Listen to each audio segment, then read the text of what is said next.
Dahod Shriram cooperative credit society director પદ માટે મત ગણતરી પૂર્ણ. દાહોદની પ્રતિષ્ઠિત શ્રીરામ કોઓપરેટિવ ક્રેડિટ સોસાયટીના ડાયરેક્ટર પદની ચૂંટણી રસપ્રદ તબક્કામાં પહોંચી હતી.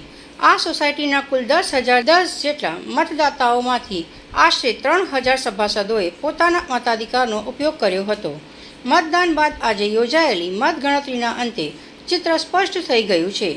શરૂઆતથી જ રસાકસી ભરી બની આ ચૂંટણીમાં વિકાસ પેનલના તમામ 7 સભ્યોએ શાનદાર જીત મેળવી છે, જ્યારે સામે પક્ષે રહેલી પરિવર્તન પેનલના સુપડા સાફ થઈ ગયા છે.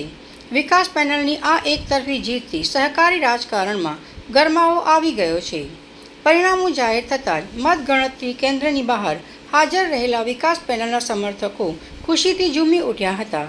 સમર્થકોએ એકબીજાને ગુલાલ લગાવી, ફટાકડા ફોડી અને ફૂલહાર પહેરાવીને વિજેતા ઉમેદવારોને ભવ્ય શુભકામનાઓ પાઠવી હતી.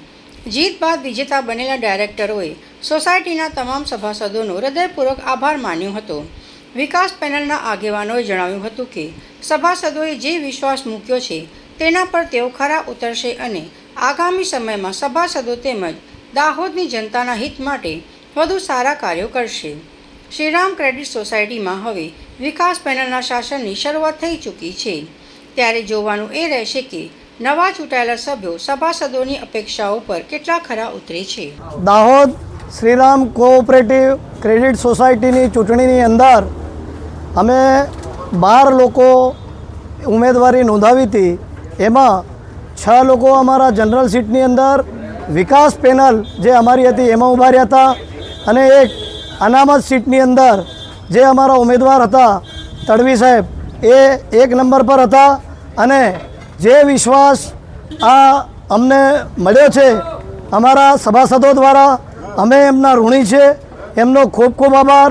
અને આગળ અમે સભાસદોના હિતમાં અને દાહોદ જનતાની હિતમાં સારા કામ કરીશું.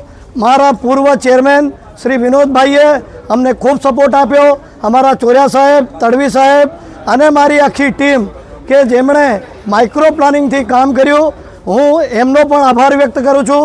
સાથે સાથે મારી ક્રેડિટ સોસાયટીના જે કર્મચારીઓ છે કે જેઓએ 24 કલાક ડ્યુટી આપી છે એમનો પણ હું આભાર વ્યક્ત કરું છું.